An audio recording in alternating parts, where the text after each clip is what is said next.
I don't know, I got a weird feeling about Devin Haney going up against Jose Ramirez. I'm a little bit worried about Devin Haney because there's a lot on the line right now. A lot of people are questioning Devin Haney's mentality, whether or not he's the same fighter. And on May 2nd, he's facing a guy in Jose Ramirez where I've seen Jose train, I've seen, you know, how he's looking in training camp, and he looks really physically strong, probably the best shape I've ever seen him in.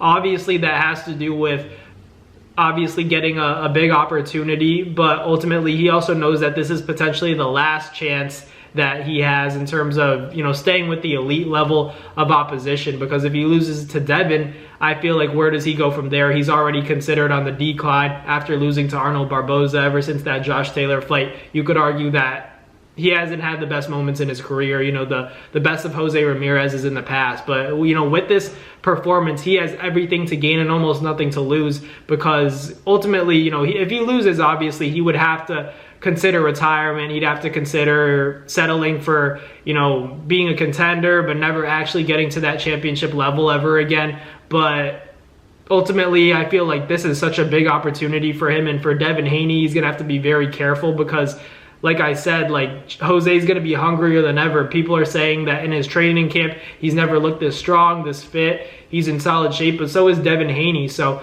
it's going to be an interesting fight. I'm just, you know, can't help but have like weird feelings, because we always know when these guys pick certain fights and they think it's going to be an easy night. Not that, you know, I'm bringing this up as a reference, but, you know, look at Tank and Lamont Roach. I'm pretty sure Tank didn't think that was going to be the outcome. I'm pretty sure, you know, knowing that he's fought this guy in the past, he'd have the mental edge over Lamont, but Lamont came with the kitchen sink, and for Tank, it just threw him off, because ultimately Tank thought he could kind of, you know, put one hand behind his back and beat Lamont Roach. But, you know, when someone's coming at you with 100% and then you're slacking in the pros, you know, we saw what happened with Tank. It wasn't his best night and he got a draw, and I think it was a gracious decision, because ultimately, you know, a lot of people believe that Lamont Roach won. I thought Lamont probably edged it, but still, you know, he was very fortunate to receive a draw. But for Devin Haney, I feel like just because he's saying like, oh, you know, I wanted to fight Jose Ramirez because he has a good left hook, he throws it to the head, to the body, he's a strong fighter,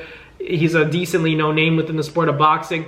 You could say that if you're Devin, but ultimately this isn't Ryan Garcia. And I respect it, don't get me wrong. I think it would have been a mistake for Jose, you know, to ultimately not take this fight, and it would have been a mistake for Devin to take a Ryan Garcia fight. So I understand, you know, not fighting Ryan immediately. You want to test the waters, I get that, but ultimately, like, there's a reason why you picked Jose and not Ryan Garcia. It's because you don't know if you're ready for that level yet. You know, there's a good chance if Devin Haney gets cracked in this fight against Jose Ramirez, maybe he doesn't want to fight Ryan again. Maybe he reconsiders that fight and pushes it off. You know, that's all in play in this situation where Devin Haney hasn't fought. This is the longest layoff he's ever had. You know, the inactivity and ring rust is a real thing. I feel like going in there against a guy, against Jose Ramirez, where he has a lot to prove, he hasn't looked the best, but with this singular fight, he could very well put his name back at the top. I feel like something could go wrong, right? I feel like when you look at an opponent and you pick an opponent strategically, like Devin Haney did, and like most people do when they come off I don't want to say a loss, but, you know, for me that was a loss and a beating.